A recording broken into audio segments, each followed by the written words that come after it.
चलो कहाँ तक पढ़ लिया था? मालूम नहीं था। मैंने आपको gross profit ratio net profit ratio बता दिया था, है ना?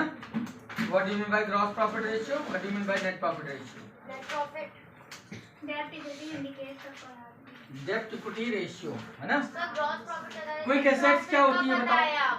बता देता हूँ। Quick assets ratio, quick assets क्या होती है जल्दी बताओ? What do you mean by the quick assets? जिसको लिक्विड एसेट्स बोलते हैं उसी को क्विक एसेट्स बोलते हैं, correct? The assets which can be sold out within a 6 month is known as quick asset. वो एसेट जिसको 6 महीने में बेचा जा सकता है और कैश में कन्वर्ट किया जा सकता है, उसे हम क्विक एसेट्स बोलते हैं। फॉर एग्जाम्पल बताओ जल्दी से, क्विक एसेट में क्या क्या लिखते थे? हाँ, पूरे आइटम ना भी याद आए तो आप सीधा सीधा लिख देना quick assets is equal to current assets minus stock plus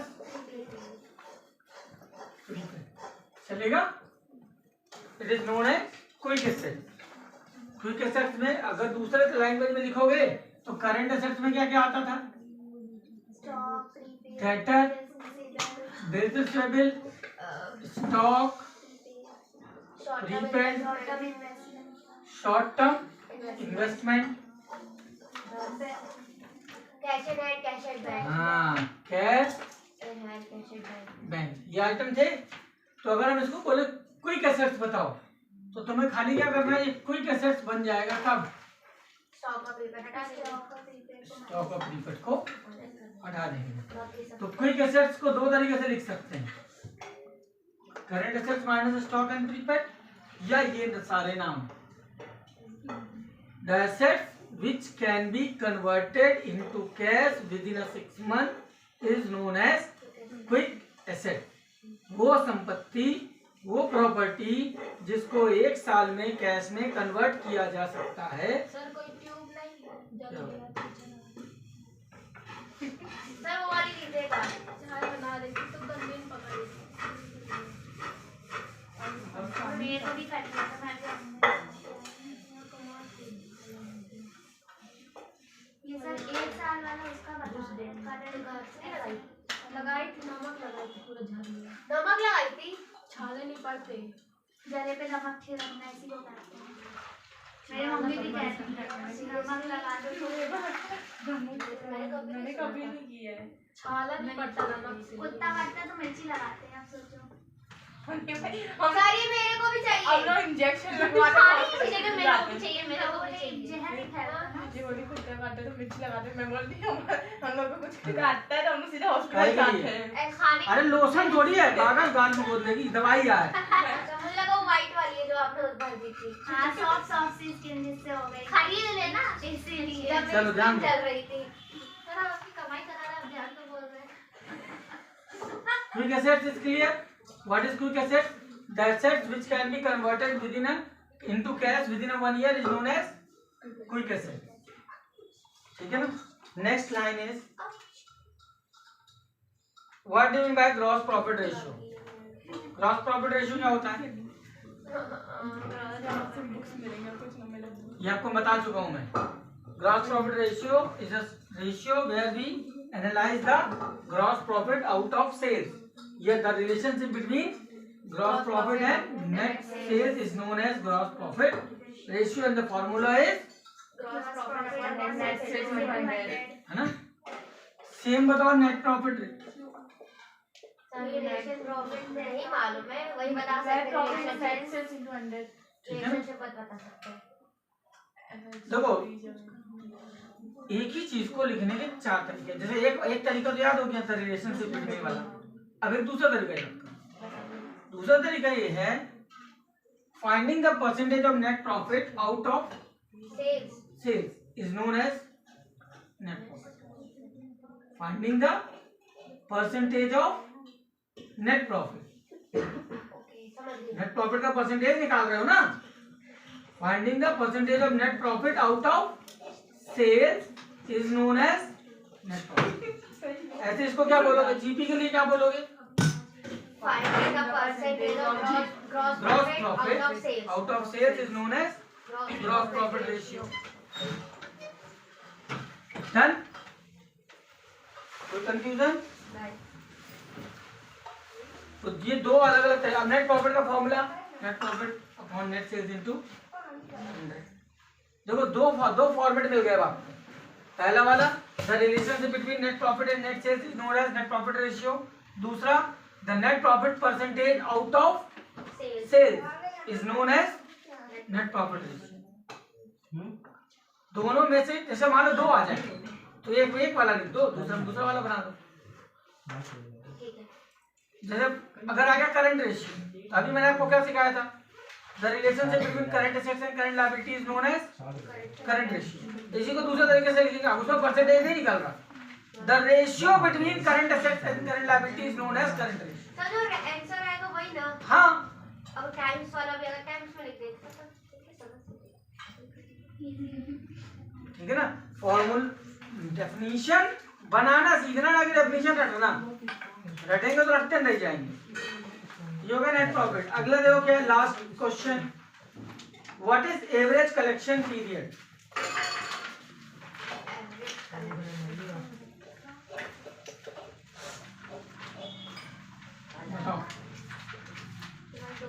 average collection period. पैसा कलेक्ट कर रहे हो, एवरेज कलेक्शन किससे होता है? डेटर से। हाँ सर। उसका फॉर्मूला बताया था मैंने, average debtor plus bills receivable upon net credit sales. पैसा किससे मिलेगा? माल बेचने से मिलेगा ना, इनटू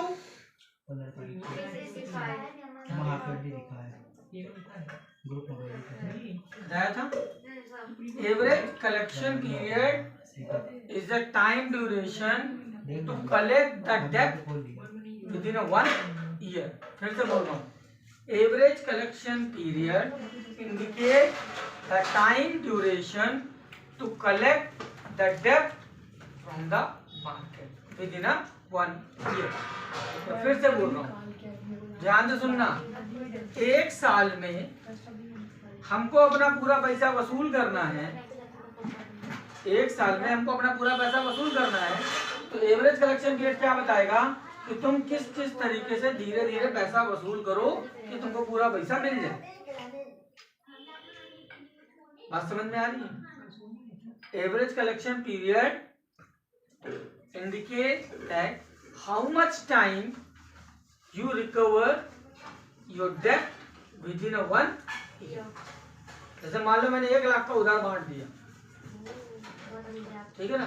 अगर मैंने 1 लाख का उधार दिया तो इस 1 लाख के उधारी को वसूल करने के लिए मुझे कितने टाइम के बीच में नोटिस भेजते रहना चाहिए ताकि मेरा पैसा वसूल हो जाए। जैसे हम लोग को मालूम है कि मैक्सिमम तुम लोग को भी मालूम है, ज्यादातर बच्चे फीस कब जमा करते हैं? हॉल टिकट के टाइम। स्कूल का पेपर आ रहे हैं। नॉर्मल वही बात, स्कूल की बात कर रहा हूँ ना, कब जमा करते हैं? हॉल टिकट के टाइम। अब अगर ये पैसा धीरे धीरे वसूल करते रहना है तो टाइम पे नोटिस देते रहो, झटका देते रहो। हाँ दिया ना, आज ही दिया पेपर का टाइम टेबल। अब देखो, उससे ये नहीं होगा कि पूरा आ जाएगा, ये देखो पेपर का टाइम टेबल आ गया है। उससे ये नहीं होगा कि पैसा पूरा आ जाएगा, बट कुछ आएगा। अगर आपका 2 करोड़ उधार है तो मैं कह रहा हूँ 10 लाख तो आएगा। एकदम से 2 करोड़ का 1.5 करोड़ ना आ जाएगा, लेकिन 2 करोड़ में से अगर उधारी है तो आपका 10-20 लाख रुपए वसूल हो जाएगा अगर समय पे आप बार मैसेज रिमाइंडर डालते रहोगे तो। ठीक है ना। तो ये एवरेज कलेक्शन पीरियड फॉर्मूला क्या है? Average debtor and bills receivable upon net credit sales into 365 या इनटू 52 या इनटू 12। इसी का दूसरा नाम क्या है?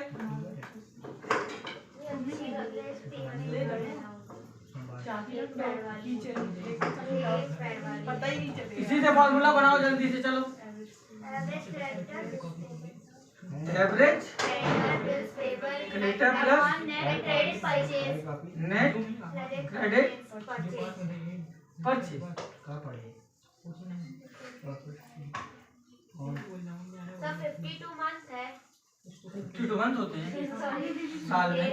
वीक क्या है ये क्या है? वीक होगा डेज वीक मंथ में लगाओ, महीने 12 होते हैं, दिन 65 होते तो बचा क्या? वीक बचा। उसके पास नहीं है। अब देखो ये क्या, इससे समझो क्या हो रहा है। ये दोनों चीजें हम क्या बताएंगी, कितने टाइम के बाद हम रिमाइंडर भेजें, कितने टाइम के बाद हम रिमाइंडर सेंड करें। अगर डेज निकाला तुमने तो आपको बताएगा फॉर एग्जांपल कि भैया हर 45 दिन में एक बार भेज दो नोटिस, 45 डेज में नोटिस भेज दो। पहला रिमाइंडर 45 डेज बाद, दूसरा फिर 90 डेज, फिर तीसरा 135 डेज। ऐसे अगर रिमाइंडर आप भेजते रहोगे तो पैसे टाइम पे आपके रिकवर हो जाएंगे। मान लो यही मंथ में आता तब क्या आता? उसको कैसे कांटेक्ट करने में हो जाएगा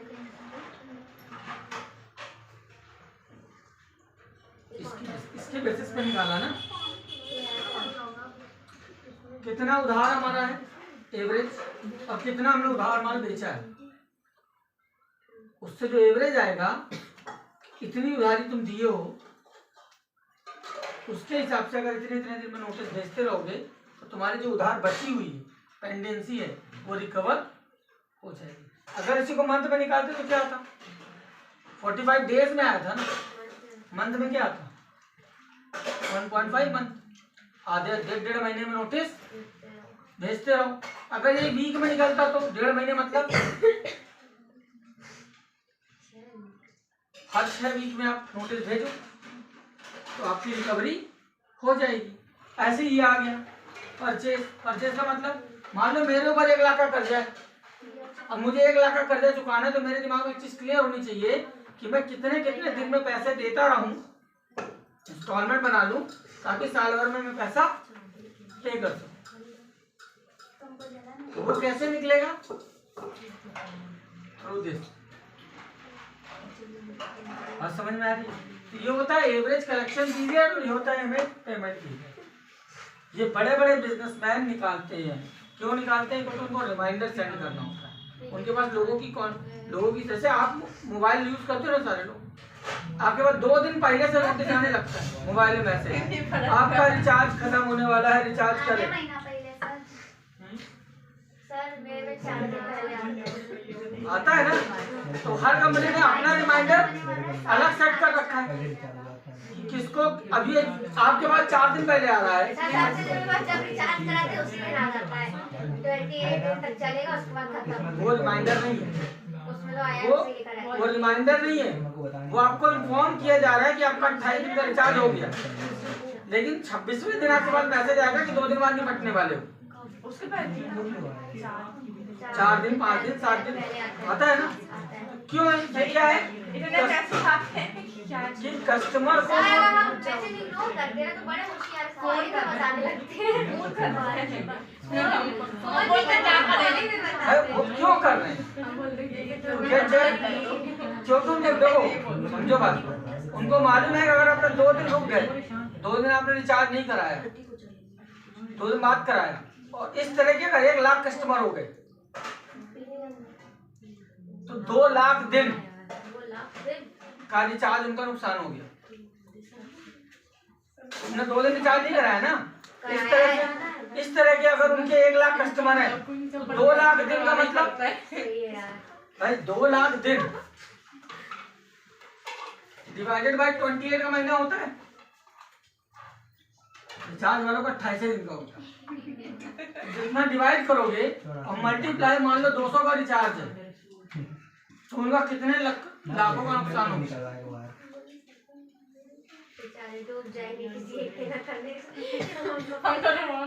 इसलिए वो आपको फोन करते हैं और याद दिलाते हैं। या तो फिर कॉलिंग ही बंद कर देते, करवाओ वो रीजन है ना उनका। अगर वो नहीं करेंगे तो उनका लंबा नुकसान होना, क्योंकि उनके पास एक कस्टमर नहीं है।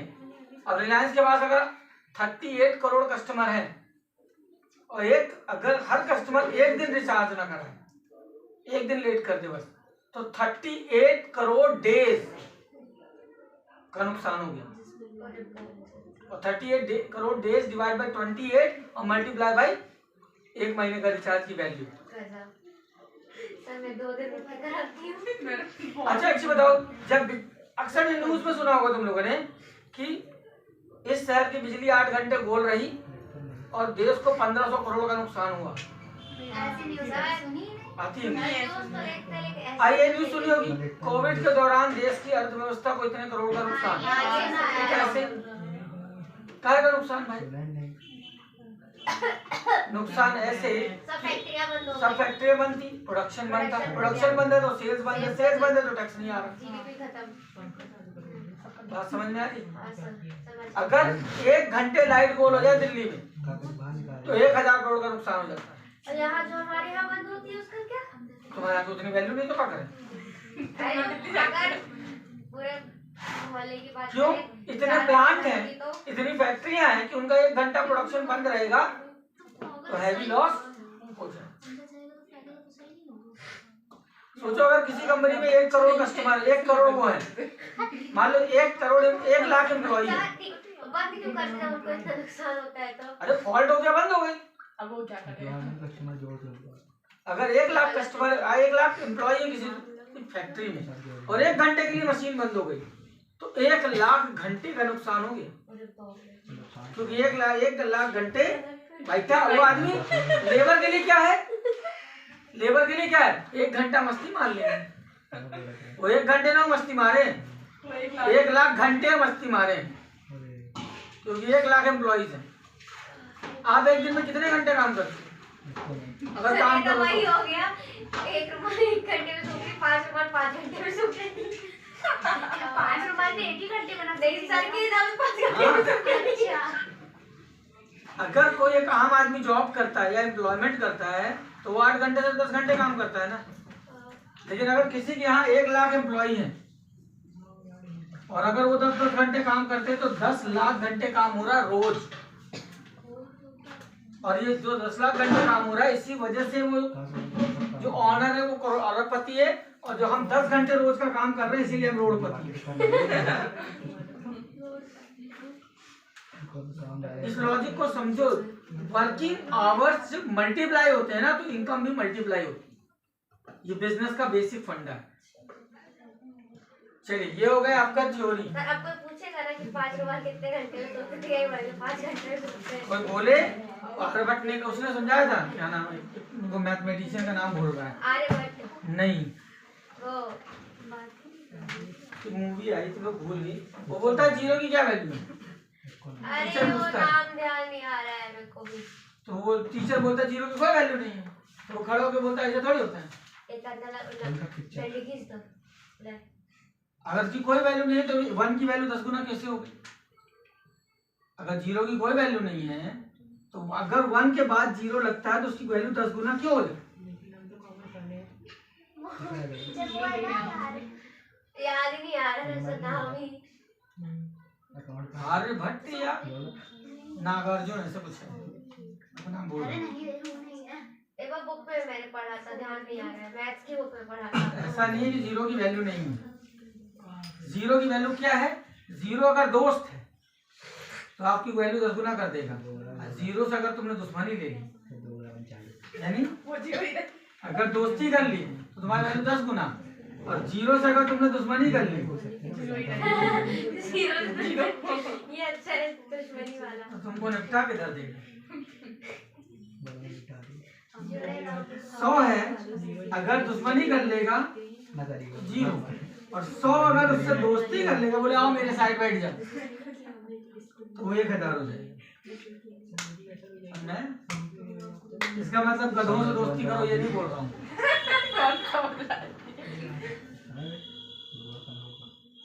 चलो अब सारे जीरो कहाँ मिलेगा? Now we move for next topic. Sir इसकी मीनिंग में क्या लिखेंगे तो बताइए। मीनिंग बताइए।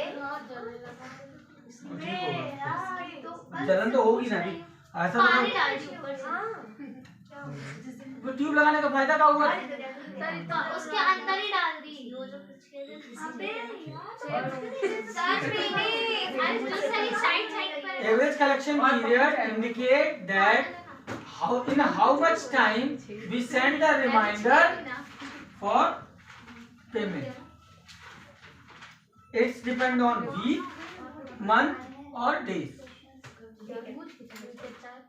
In average collection period, we find out the time duration to send a reminder for payment on the basis of month, week or days.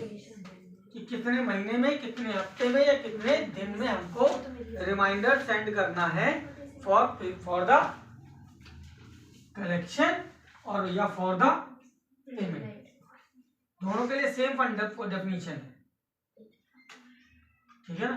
तो ये purchase, ये पेमेंट कलेक्शन के लिए है और ये हमारे खुद के लिए है कि हम अपना कर्जा टाइम पे कैसे चुकाएंगे। चलिए नेक्स्ट बिजनेस स्टडी पे आ जाए हम। इसके न्यूमेरिकल हो गए,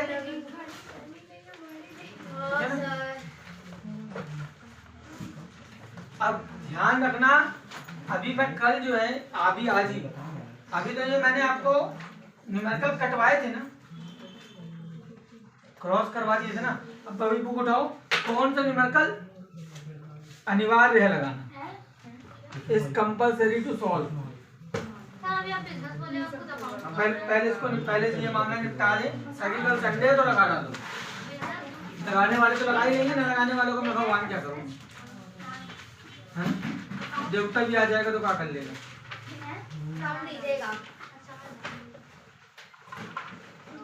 ध्यान दो, कौन सा क्वेश्चन कंपल्सरी लगाना ही लगाना है। अभी मैंने क्रॉस करवा दिया था, 27 क्वेश्चन बचे थे ना, अब उन 27 में मैंडेटरी वाले बता रहा हूँ बस।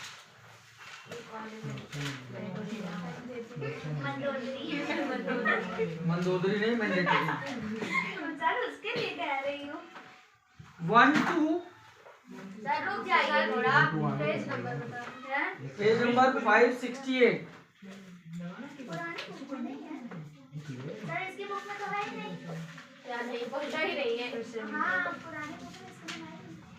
दैट प्रॉफिटेबिलिटी से है, अरे उसी से है, मतलब तो क्वेश्चन से है।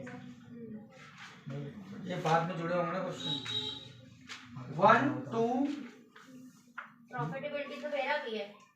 अरे वो हम सबका है, 4 इसका क्वेश्चन अलग है। क्वेश्चन 1 2 4 सर वो बुक है, 4 से लिखना। अरे जो क्वेश्चन करा तो वही वही नहीं है। वही गाड़ी दे रहे हैं, गाड़ी हो जाएगी। 12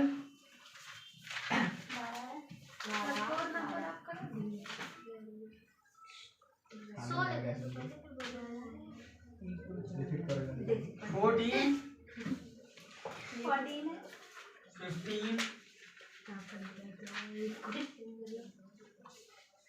6 क्वेश्चन हो गए।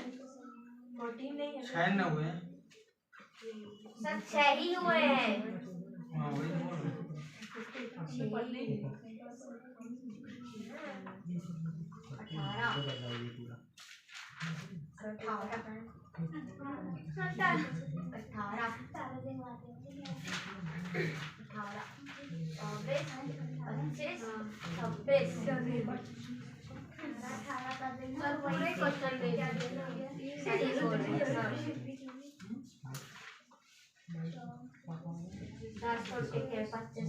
पच्चीस में तो देखो इम्पोर्टेंट भी है, बोर्ड एग्जाम का भी है। सर 25 करा चुके हैं, 25 क्यों लिखे? 2 बार सर ऑलरेडी 25 बताइए।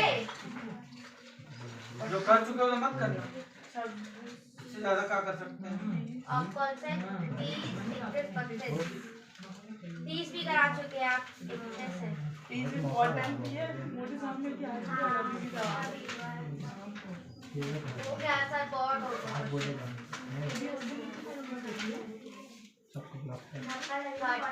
सर बस करिए, महंगी होती ना करेंगे। तो सस्ती वाली बैठा लेंगे। कितने क्वेश्चन हो गए? 45 भी करा चुके हैं। पक्का लगा गिर जाता हूँ तो इसके बाद इतना लंबा लिखो 27 थे 15 बचे। वाह उसमें से 2 52 क्वेश्चन में कुछ 15 करना है, उसमें भी जू निकला जा रहा है। सर इसको तो और ज्यादा अच्छा हो गया, इसके में तो है ही नहीं।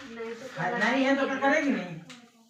सर एक बार मतलब कि वही बोल रहे आंखें बंद करे मैं देखो अमेरिका दिख नहीं रहा तो हम मानते नहीं कि अमेरिका है। ये तो गए नहीं, ऐसे होता है।